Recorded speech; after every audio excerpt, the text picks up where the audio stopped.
Hello and welcome to another edition of Sports Select Sports Talk. I'm your host, Mitchell Clinton, coming to you from the Manitoba Sport Hall of Fame. Where else? At 145 Pacific Avenue. We're hanging out here, and let's get things started with the opening kickoff.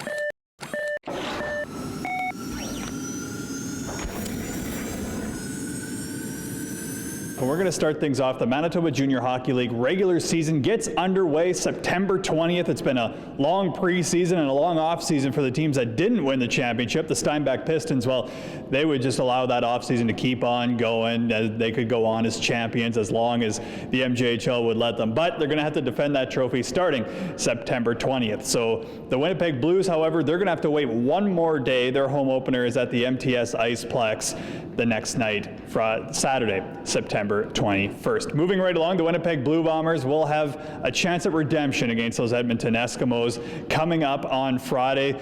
Obviously, things didn't go very well for Winnipeg over at Edmonton, losing 25-7. They've got a chance back on the field at Investors Group Field, where they're coming off a win in the Banjo Bowl. You never know. 2 straight home wins would sound real nice, especially when things were a little dicey at 1-6, 1-7. Moving right along to the NHL, the Winnipeg Jets are obviously in preseason at this point. October 1st is their first regular season game, but October 4th is the day you're going to want to circle. That is their home opener against the Los Angeles Kings. You're going to want to visit winnipegjets.com for more information on that. And the Manitoba Bisons, if you're a Manitoba Bison football fan, they're 2-1. We're going to talk a little bit about that second win in just a couple of seconds here, but they're going to have their homecoming game, September 28th, when Regina comes to town. So that's going to be another big rivalry game for the Manitoba Bisons, so you're going to want to check that one out. GoBisons.ca is the place to go. If the Westman's more your style, of course, you're going to want to go to westman.ca to check out all their soccer schedules, and of course volleyball, basketball, those sports are going to start getting underway soon too. So westman.ca or GoBisons.ca is the place to go.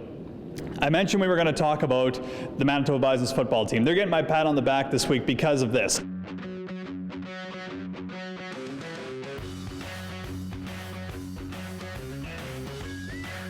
2 weeks ago, they lost to Saskatchewan at Investors Group Field. You probably saw that game on Shaw. You know, was the receiver down with 1 second to go? Was he not? I don't know. It's a little dicey there.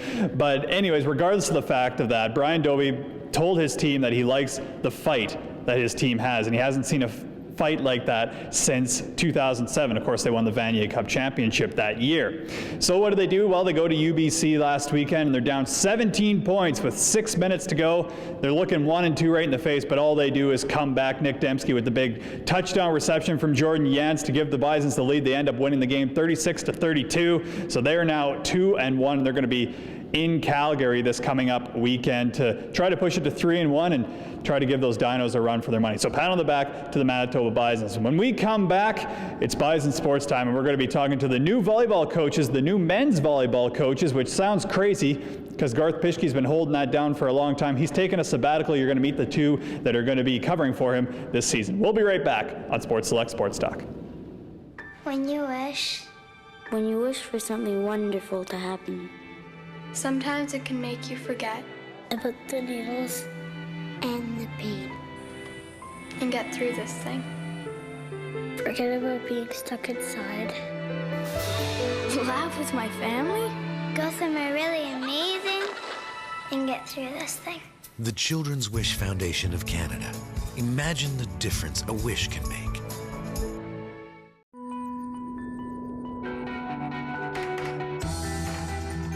Eyes on subject. You get the tongs, son. Canadian television, we're on your screen. Go ahead, ready? I'm Forrest Whitaker for People for the Ethical Treatment of Animals, and this is my daughter, True. Hi. Life is full of choices. And many years ago, I chose to become a vegetarian. And it's one of the best choices I've ever made. And since True's dad was a vegetarian, she decided to be a vegetarian too. You may decide to go vegetarian for better health, for a better environment, or you can be like True and I and just decide you don't want to eat meat anymore. I love animals and I love being a vegetarian. I'm Forrest Whitaker. And I'm True Whitaker and We're vegetarian. And we're vegetarians. So if you're a football fan of the Manitoba Bisons, you know that it's a dawn of a new era. They've got the new stadium, but it's also going to be a bit of a new era for the men's volleyball team at the University of Manitoba. Cam Johnson on my right, Ryan Ratushniak on my left. And the reason we're talking to these guys today is because they're going to be the interim coaches while Garth Pischke takes a sabbatical this season. Cam, you'll be acting as the interim head coach. And my first question would be, how did this all come along? It came along kind of really quickly, and I wasn't expecting it at the beginning of the summer. Some former players that I had coached and coaches that I had coached with had mentioned that Garth was taking a sabbatical, and ears kind of perked up a bit, but didn't think a whole bunch about it. And then got in touch with Garth, and then things happened pretty quick after that, and here we are at the end of the first week of practice. And Ryan, was it almost the same kind of thing as you? Was it conversations with Garth, and then all of a sudden, assistant coach title put on your name? Yeah, I've been talking to Garth since the spring about becoming involved in the program again as an assistant coach, and then in the summer we, discovered he was going to be taking a leave, and he talked to me about working with Cam, and I thought it'd be a great opportunity and really exciting to work with another coach like Cam and a good group of players like these guys are. So. And if you're a men's volleyball Bison fan, you're going to know that a lot of the graduating players have left. Last year they were stacked, a lot of fifth-year guys on the starting floor. And so Cam, that's going to be kind of a challenge for you guys, especially as new coaches. I mean, all the players are going to feel new, even though a lot of you guys, both of you, have coached these players at some point in their careers. It's going to be probably just a little bit interesting because these guys are going to be experiencing Canada West Canada West volleyball for the first time. Yeah. It's true. You can look at it in a lot of different ways, and fourth and fifth year players bring an element of leadership and experience, but it creates a lot of differences within a locker room as well, and that can be good or bad. And with a team that's primarily in their first, second year, we do have a fifth year player and a third year, but primarily a young team. They also have to forge an identity together, and that sometimes that team building process actually happens quicker with a young team, and they also recognize that they're going to have to come together, and the whole will have to be stronger than the sum of its parts and greater than the sum of its parts to be successful. So we've already seen that in the gym, that they're motivating each other, and there's not a lot coming from us and that needed from us. So I think the young team, it goes both ways, and I think it's actually working as a positive for this group. Cam mentioning that you guys have had some interaction with the players in the gym at this point. Ryan, what do you see, and what are you liking out of the group right now? Well, like Cam mentioned, these guys are young but highly motivated. They're just working really hard in the drills. They want to learn. They're competitive. They want to do well. So as coaches, it's just very exciting to work with a group like that. They're really coming together well, and there's a lot of talent there. We have a lot of talented players. We have a second-year player, Devon Deere, who's played Canada games, and he's a real talent. I think he's going to have a great season, and along with a number of other guys. We have 5 or 6 guys on this roster that played Canada games this summer, so they've been playing together, and they're looking forward to the season. So Cam, my last question for you would be in terms of systems and how the team will look on the floor. How much do you differ from Garth Pischke's style of play, and what is the Cam Johnson and Ryan Ratushniak system on the floor? Yeah, well, I haven't played for Garth or really been in the gym a whole bunch with him, so I'm not too sure on that end of things. I take pride in the ability for the team to play together, front row, back row relationships, and being dynamic and being creative and being able to handle the situations that these guys face. So and the training that we do reflects that, being able to enjoy working hard, enjoy the challenge, and that'll certainly come our way this season. So style of play kind of remains to be seen. So far we've seen guys that are pretty dynamic and versatile. They can play in different spots on the court. So that I think makes it'll be an exciting team to watch, and it's always fun to watch young players discover new heights that they didn't even know they had within them. And already, after a strong summer and a strong start in the first couple of weeks, we're seeing the guys do that a bit too. So if you want to check out this exciting team, you're going to want to go to gobisons.ca. That's the team's website, completely rebranded. Looks amazing, by the way. And you can check out the men's volleyball schedule, the women's volleyball schedule, and all the schedules for all the Bison teams. We'll be right back on Sports Select Sports Talk.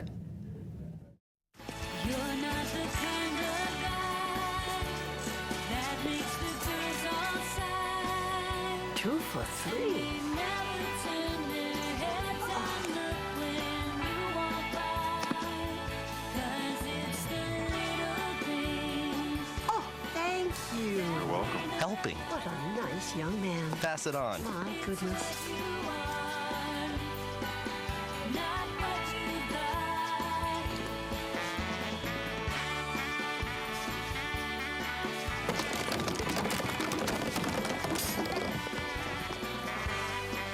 A message from the Foundation for a Better Life. I better get out of here.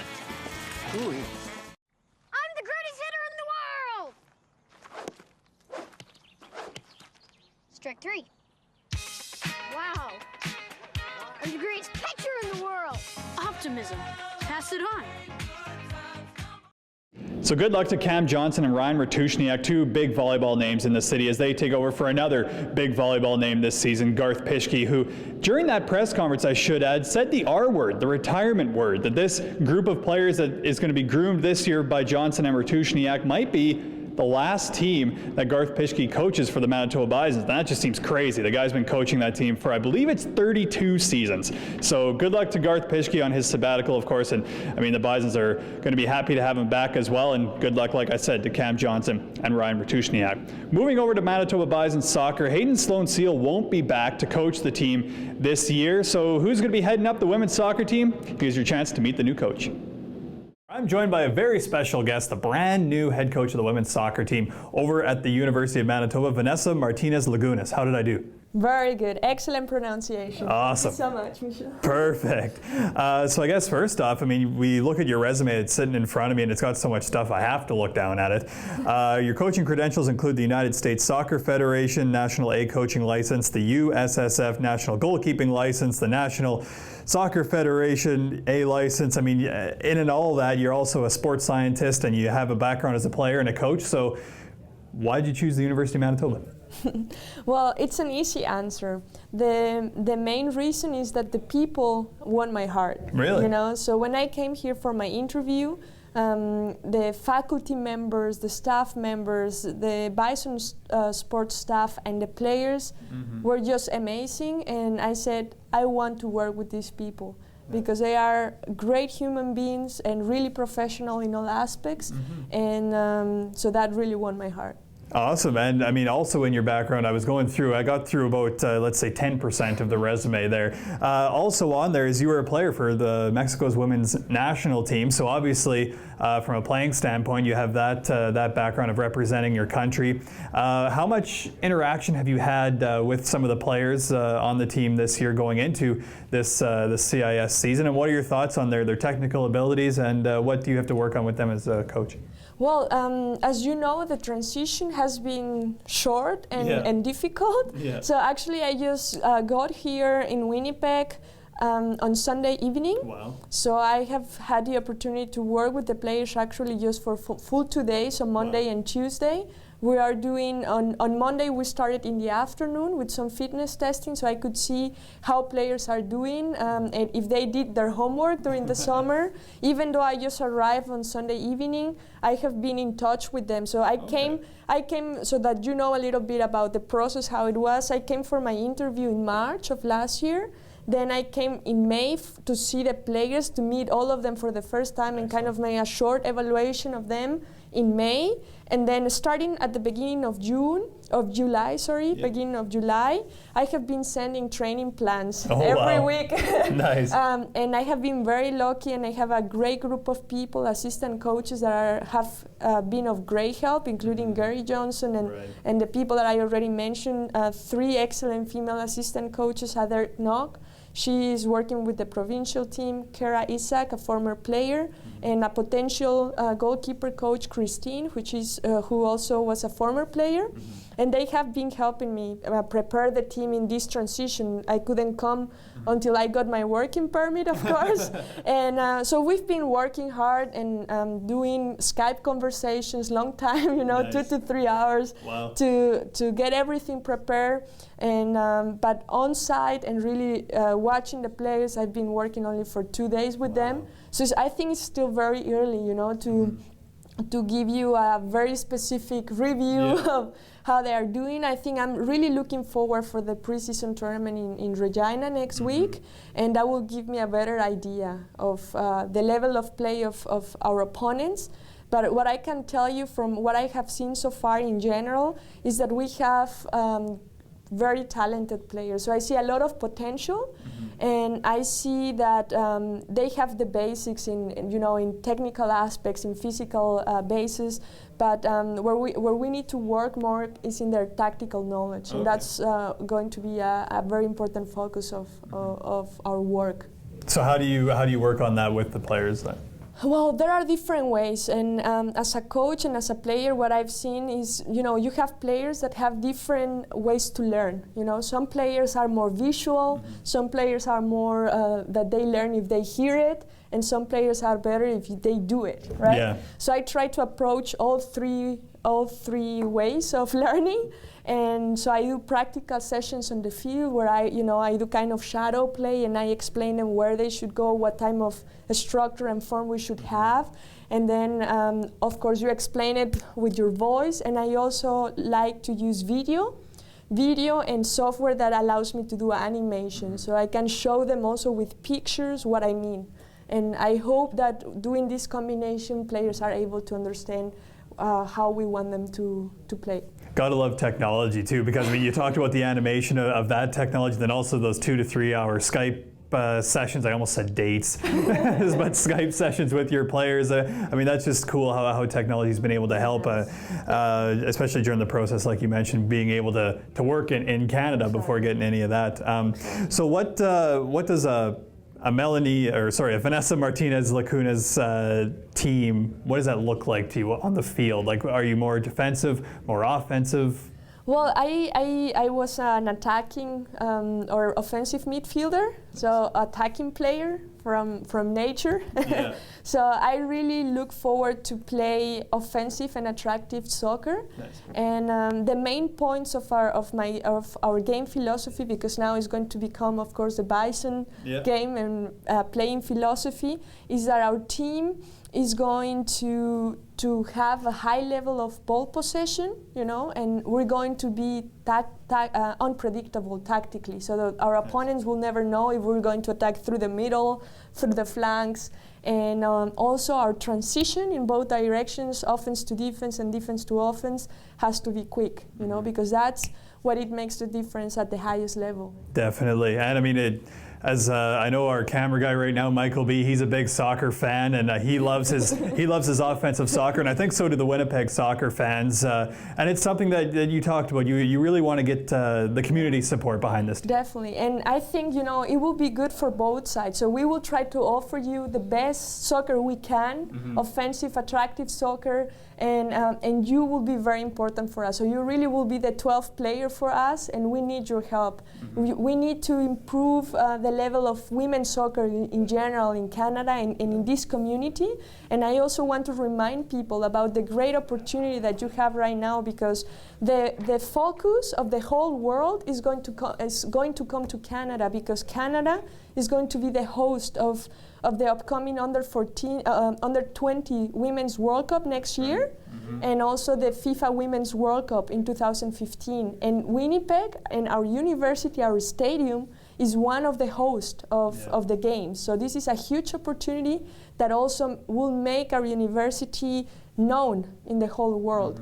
And it's a great opportunity. I really, really encourage everyone, and we need your help, and please come on and meet your team, meet our players, and come and support us for our games.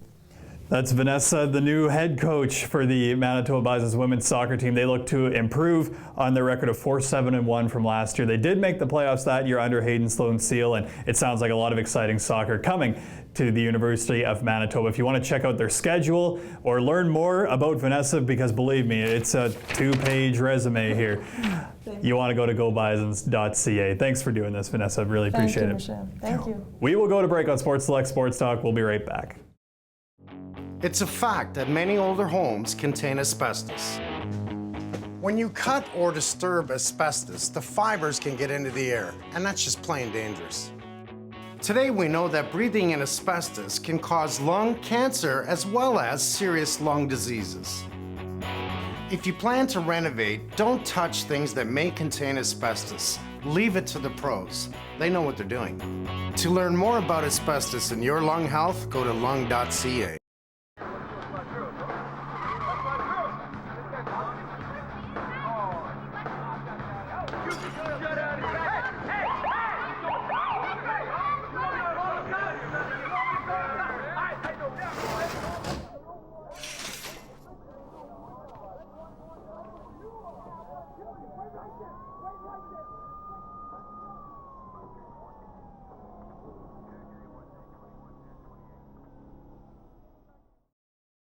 Welcome back to Sports Select Sports Talk. I'm your host, Mitchell Clinton. Once again, we're in the Manitoba Sport Hall of Fame. That's all that nice memorabilia you see going on behind me. That's why that's there. We're at the Manitoba Sport Hall of Fame, 145 Pacific Avenue in that Sport Manitoba building.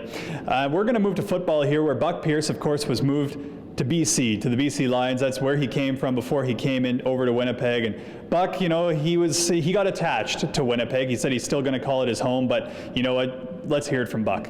Thanks everybody for coming.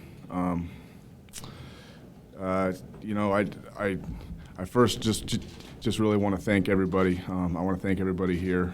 I want to you know, just say a few words to you know, the organization and the fan base here.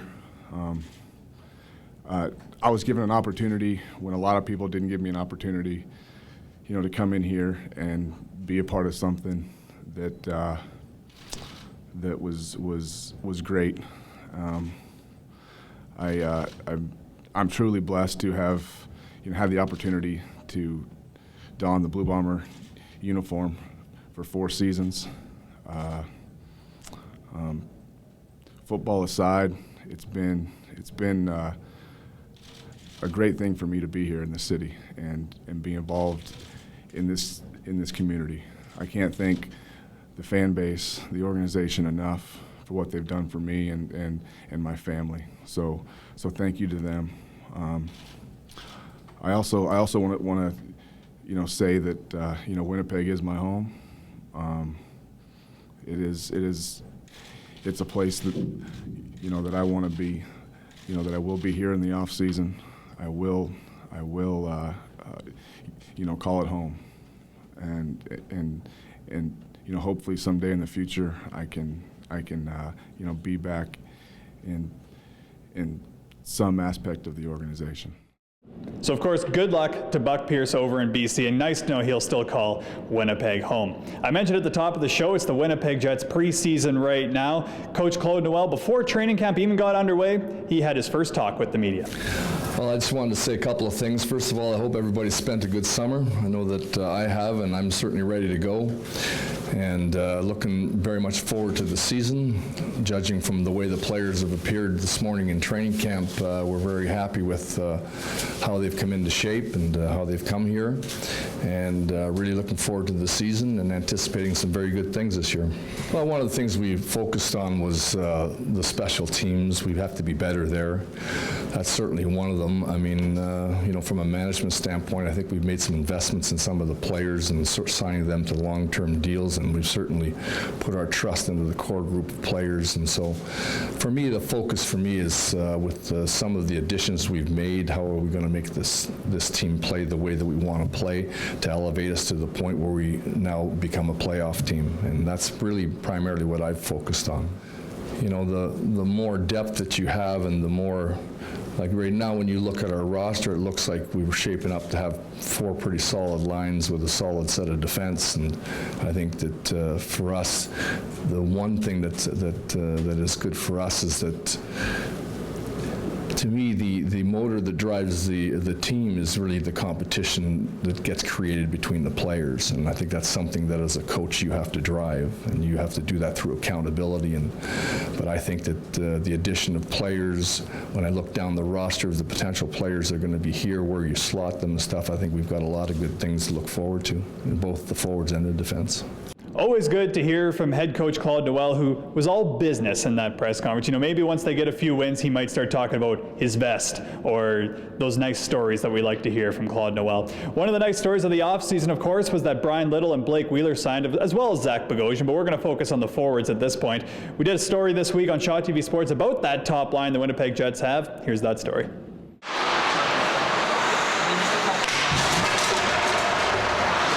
Andrew Ladd was the only member of the Winnipeg Jets top line with a contract at the end of last season. Fast forward a few months and his line mates Blake Wheeler and Brian Little are locked up for 5 and 6 years respectively. The three forwards kept in touch over the offseason while contracts were being negotiated. At some point in the summer, you get kind of curious about how other guys' negotiations are going and what they're thinking if they want to be there for a while. And I talked to both of them a couple times in the summer, and they both said they wanted to do something long-term as well. So, it's a good sign that they have all these guys that want to be here. All three players finished in the top 4 of Jets scoring last season. That statistic alone may have been enough for management to keep Wheeler and Little, but Captain Ladd says there is more to his line mates than on-ice performance. We're very comfortable with each other, and we've had some success the last couple of years, so for me, I was really extremely happy to have those guys back. They're a big part of our group here, and guys that have great work ethics on and off the ice and are good in the room, so you can't afford to lose guys like that. Despite the commitment from the team, the fact remains that this core group of players has only made the postseason once since the Atlanta Thrashers came into the NHL. And with the Jets moving from the Eastern Conference to the Western side this season, the path to the playoffs may have become even more difficult. It's going to be more of a challenge this year. I feel like our division has got some really good teams in it, and playing the Stanley Cup champions a lot more this year. So it's going to be bigger games and harder games. So I think we're going to have to take it up a notch. I think the playoffs. I don't know. I mean, that's got to be an expectation every year in my mind. But we've had a couple years, and like I said, guys have to start taking advantage of the ice time they're getting and the opportunities they're getting. And push each other. Hopefully we've got some young guys that are going to push for those minutes too, and create some competition there to get us to a high level. The addition of younger players like Mark Scheifele may add some depth to the forward lines, but Blake Wheeler feels that added depth doesn't take any pressure off the Jets' top 3. We have to do what we do. That's our role, and we put that on ourselves to do kind of what we were doing last year. So we can't sit back and hope for other guys to step up. We need to keep doing what we're doing and have other guys step up. And if we do that, then we're going to be a much better team than we were last year. For Go Winnipeg, I'm Mitchell Clinton. Back to finish the show here from the Manitoba Sport Hall of Fame. We're going to get right into our tweet of the week, and this one comes from Rick Riley of ESPN, and he's talking some NFL here. Here's the tweet. He says, "It's just weird to look at the NFL passer ratings and see 27, Brady, Tom, #Patriots." And I got to agree, that does look a little bit weird. But of course, the New England Patriots went through a number of changes in the offseason. Aaron Hernandez, I'll leave it at that. He's not there anymore. Wes Welker, he's over with Denver, and the Broncos are only just winning. And Peyton Manning's throwing up TD passes all over the place, so he doesn't have either of those two. Gronkowski is still hurt. And then, of course, going into this week's game that they played against the New York Jets, it was they were completely decimated by injuries. Still were able to get the win. The Patriots still 2-0 going into week 3 of the season. But yeah, just very weird. It just seems sometimes that no matter what, Tom Brady can make anybody look good, but they're squeaking out wins right now, but wins matter more than passer ratings to Tom Brady, I'm sure. Moving on to the Minute of Fame.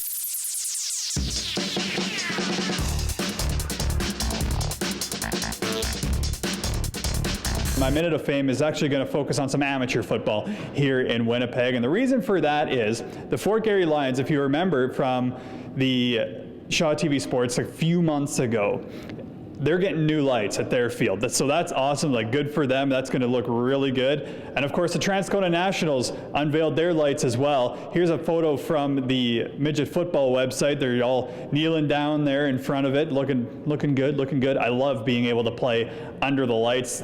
I say that, I never really got to. I wasn't a football player back in the day. I played hockey, but I remember having a night game in hockey, where you had a Friday night or a Saturday night, and you knew you were the big game in town. I miss that feeling, so I'm just glad that there are some amateur athletes being able to feel that. Of course, the Manitoba Bisons finally get to do that as well with their lights at Investors Group Field, but it just kind of has a different feel when it's out at an amateur field and a nice local field here in Winnipeg. I want to thank everybody for being on the show. Michael B. on camera, and of course, the Manitoba Sport Hall of Fame for keeping us and having us back every week. We'll see you next week on Sports Select Sports Talk.